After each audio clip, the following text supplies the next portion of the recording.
शिरडी के साईं बाबा तो शरीर में नहीं है, लेकिन शिरडी के साईं बाबा के शरीर छोड़ने के बाद से शिरडी में जाने वालों की संख्या रोज बढ़ती जा रही है। पूरा शहर उनकी समाधि पर ही चल रहा है। लाखों लोग साल में जाते हैं दर्शन करें। अरविंद और मदर तो अभी शरीर में नहीं है, लेकिन देखिए ऑरोविल कैसा होता जा रहा है। जो अरविंद का सपना था कि इंटरनेशनल सिटी बने, तो 35 देश के लोग आके वहाँ बसना शुरू कर गए, बसने लगे हैं, और वो कम्यून फैलता जा रहा है। अभी वहाँ उन्होंने मातृ मंदिर बनाया है। तो जब ओशो शरीर में थे तो 10,000 सन्यासी पुणे में रहते थे। अभी जो 35 साल हुआ, अगर ये पुणे आश्रम गलत लोगों के हाथ में नहीं पड़ जाता, एक प्रेम पूर्ण ओशो को प्रेम करने वाला व्यक्ति अगर ओशो आश्रम का संचालन करता, तो आज पुणे शहर में 1 लाख सन्यासी होते, माला गली गली में दिखाई पड़ती, और हर सेलिब्रेशन में इनको जगह नहीं मिलती है, बड़ा बड़ा और इससे बड़ा बुद्धा हॉल बनाना पड़ता। और जब ओशो शरीर में थे तभी जगह छोटी पड़ गई थी। अब इनको ये जगह बेचने की बात करते हैं। ओशो ने तो कहा था कि पूरा कोरेगांव पार्क खरीद लेंगे हम लोग, और खरीद ही रहे थे, एक पर एक बिल्डिंग खरीद रहे थे। तो रजनीशपुरम से आने के बाद भी कई बिल्डिंग खरीदी गई थी। तो आज अगर ओशो के आश्रम को ये विधर्मी लोग के हाथ में नहीं चला जाता, किसी ओशो प्रेमी के हाथ में रहता, तो आज पूरी जर्मनी में ओशो की माला दिखाई पड़ती, पूरे विश्व में अभी सैकड़ों कम्यून रहते। और जैसे पहले था कि किसी भी प्लेन में हम चढ़ते थे तो एक न एक माला वाला दिख ही जाता था, कहीं जा रेलवे स्टेशन पर जाओ तो एक माला दिखता था, है ना। अब वो सिर्फ काठमांडू में है, नेपाल में है। नेपाल में आप किसी भी चौराहे पर खड़े हो जाओ, किसी भी चौराहे पर खड़े हो जाओ, 15 मिनट के अंदर तुमको एक माला वाला दिखेगा, या साइकिल पर, या मोटर पर, या मोटरसाइकिल पर, या पैदल, है ना। जो ओशो का स्वप्न था वो नेपाल में प्रस्फुटित हो रहा। 1 लाख लोग यहाँ रोज माला पहन के चल रहे हैं, और हर महीने सेंटर खुल रहा है नया, और कम्यून्स खुल रहे हैं नए, और सब लोग माला पहन के अपने, माला की इज्जत है। अब माला पहन के यहाँ चलिए तो आपकी इज्जत होती है। तो ये सारे विश्व में होता।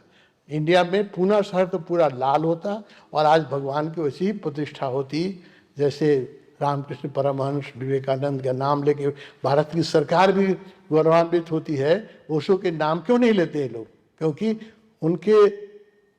उनके संचालन भी उनका काम नहीं नाम लेना। वो नाम कहते हैं हमारी कॉपीराइट है, ट्रेडमार्क है।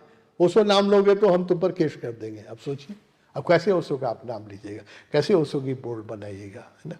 तो अगर ओशो के अभी भी इस ओशो की देशना फ्री हो जाए, एक ओशो का प्रेमी जो ओशो के काम को प्रेम करता है, उसके हाथ में ओशो पुणे का संचालन आ जाए, 5 साल के अंदर फिर चारों तरफ ऑरेंज ड्रेस में मरून ड्रेस दिखाई पड़ेगा, और लाखों सन्यासी हिंदुस्तान में गली गली में, सारे विश्व में। किसी प्लेन में चढ़ोगे, जब 81 पहले की बात थी तो हम लोग किसी फ्लाइट में चढ़ो एक न एक माला वाला मिल ही जाता था, किसी रेलवे स्टेशन पर जाओ एक माला, अपना परिवार लगता था। आज तो सन्यासी भी रहता है तो माला के बिना पता ही नहीं चलता है कौन सन्यासी नहीं है। तो मेरी विनती है ये कि भगीरथ प्रयत्न छोटे प्रयत्न से होने वाला नहीं है। जैसे गंगा को उतारने के लिए भगीरथ ने तपस्या की थी, ऐसे ओशो की देशना को बचाने के लिए हम सबों को लंबी तपस्या करनी पड़ेगी, संघर्ष करना पड़ेगा, और हमें ध्यान करना पड़ेगा।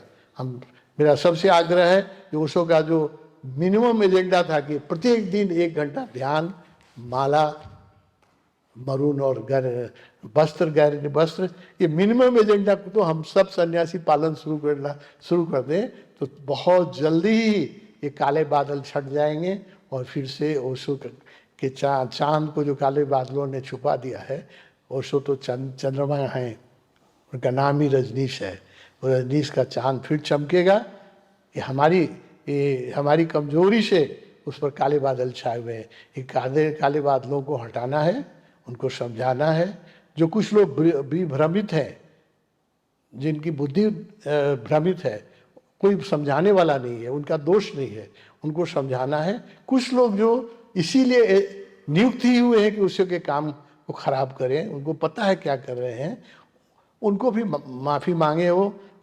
हमारी तो परंपरा रही है कि गंगा में स्नान कर दो तो सब पाप धुल जाते हैं।